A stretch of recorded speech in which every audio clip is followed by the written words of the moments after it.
ഇതുവരെ കല്യാണമേ വേണ്ടെന്ന് പറഞ്ഞിരുന്ന ആള് ഇന്ന് ശരിക്കും കംപ്ലീറ്റ്ലി ഹാപ്പി ആയിട്ടാണ് ഈ ഒരു മൊമെന്റിൽ നിൽക്കുന്നത്. I am so happy and excited.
Character നേരെ ഓപ്പോസിറ്റ് ആണ്. അമ്മയാണെങ്കിലും അച്ഛനാണെങ്കിലും അനിയത്തിയാണെങ്കിലും.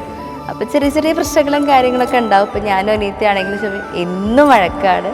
പക്ഷേ ചെറിയൊരു വിഷമം ഉണ്ടോ വെച്ച് കഴിഞ്ഞാൽ ചെറിയൊരു വിഷമമുണ്ട് എല്ലാവരും വിട്ട് പോകുന്നതിൻ്റെ. പക്ഷേ ആകാശൻ്റെ അടുത്തേക്ക് ആയതുകൊണ്ട് എനിക്ക് ആ ഒരു പ്രശ്നമില്ല. താലിയായിട്ടുള്ള എക്സൈറ്റ്മെന്റ് ഇല്ല. പക്ഷെ ഈ ലുക്കിൽ ആളെ കാണുന്ന ഒരു എക്സൈറ്റ്മെന്റ് എനിക്ക് നല്ലോണ്ട്. ആള് രാവിലെ എണീച്ചിട്ട് എനിക്ക് പോരുമ്പോൾ ഫോട്ടോ ഒക്കെ അയച്ചു തന്നു. പക്ഷെ ഞാൻ ഫോട്ടോ അയച്ചു കൊടുത്തിട്ടില്ല. അപ്പോൾ ആളെന്നെ ഫസ്റ്റ് മീറ്റ് എന്ന് പറയുന്നത് എനിക്ക് ശരിക്കും നല്ല എക്സൈറ്റഡ് ആണ്. ഞാൻ എന്തായിരിക്കും ആളെ റിയാക്ഷൻ എന്ന് അറിയാൻ. എക്സൈറ്റ്മെന്റ് ഏകദേശം ഒരു രൂപം നമുക്കറിയാലോ, അത് കുഴപ്പമില്ല. ഒരു രൂപമാറ്റം വല്ലതും നടന്നൊന്നും അറിയില്ല കേട്ടാ, കണ്ടറിയേണ്ടി വരും.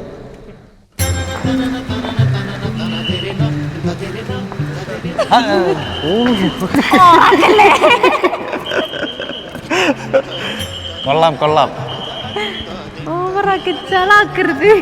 ആക്ട് ചെയ്യാൻ പറഞ്ഞ ഞാൻ ജീവിച്ച് കാണിക്കും. അത്ര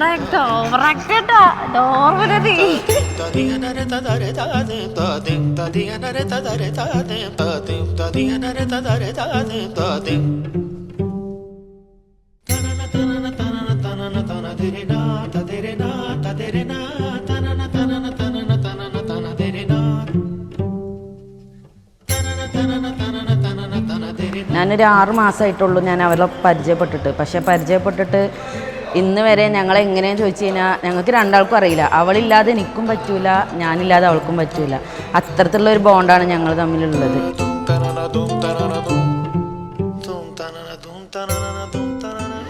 എനിവേ എന്തായാലും അവളെ ലൈഫ് അടിപൊളിയായിട്ട് പോവുക. All the best Praveen.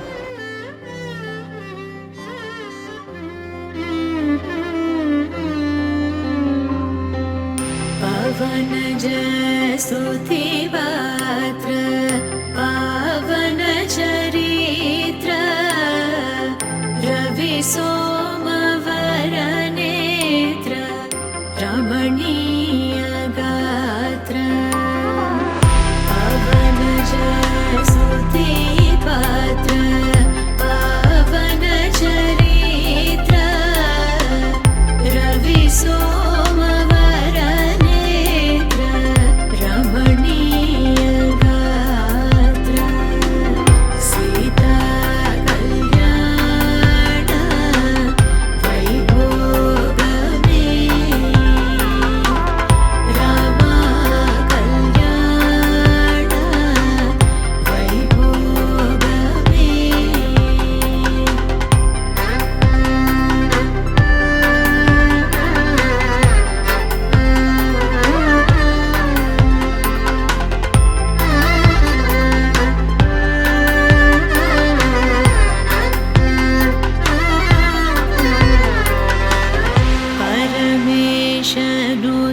गीत भवजलधिपोत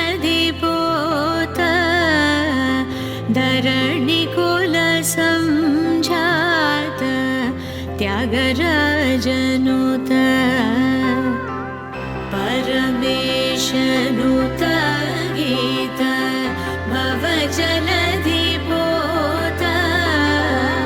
धरणिकुलसंजात त्यागराजनुत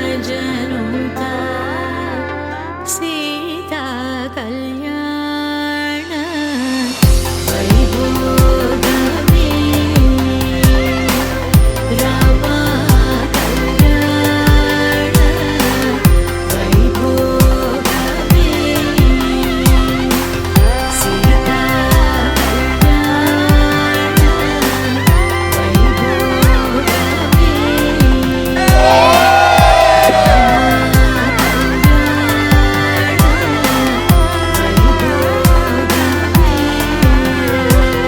ഇന്ന് പ്രവീണയുടെ മാരേജ് ആണ്. നമ്മള് എന്താ പറയാ, അവൾക്ക് നല്ലൊരു ലൈഫ് ഞാൻ ആഗ്രഹിക്കുകയാണ്. അവൾക്ക് നല്ലൊരു ലൈഫ് ഉണ്ടാവണം. അതുപോലെ അവളുടെ അടുത്ത് ഞാൻ ഫസ്റ്റ് നമ്മൾ റിലേറ്റീവ് ആണ്, ചെറുപ്പം മുതൽ അറിയാം, അതൊക്കെ ശരിയാണ്. പക്ഷെ എന്നാലും നമ്മൾ 8ാം ക്ലാസ് മുതൽ ഒരേ സ്കൂളിലായിരുന്നു, +1 +2 ഒരേ ക്ലാസ്സിലായിരുന്നു. അപ്പോഴാണ് നമ്മൾ ഒന്നും കൂടെ കമ്പനി ആയത്. എന്താ വെച്ച് കഴിഞ്ഞാൽ നമ്മൾ റിലേറ്റീവ് ആണെന്നുണ്ടെങ്കിൽ എപ്പോഴേലും ഫംഗ്ഷൻസിന് കാണും, അങ്ങനെയൊക്കെ ഉള്ളൂ. പക്ഷെ നമ്മൾ ഒരേ ക്ലാസ്സിൽ പഠിച്ചപ്പോൾ പിന്നെ നമുക്ക് ആ ഒരു റിലേറ്റീവ് എന്നുള്ള ഒരു ഇത് വിട്ടിട്ട് നമ്മൾ ഫ്രണ്ട്സ്, ക്ലാസ്മേറ്റ്സ് ആ ഒരു സംഭവത്തിലോട്ട് എത്തി. അപ്പോൾ നല്ല രീതിയിൽ ഇന്നത്തെ ഫംഗ്ഷനൊക്കെ കഴിഞ്ഞ് നല്ല ഹാപ്പി ആയിട്ട് നല്ലൊരു ലൈഫ് ഉണ്ടാവട്ടെ എന്ന് ആഗ്രഹിക്കുകയാണ്, പ്രാർത്ഥിക്കുകയാണ്.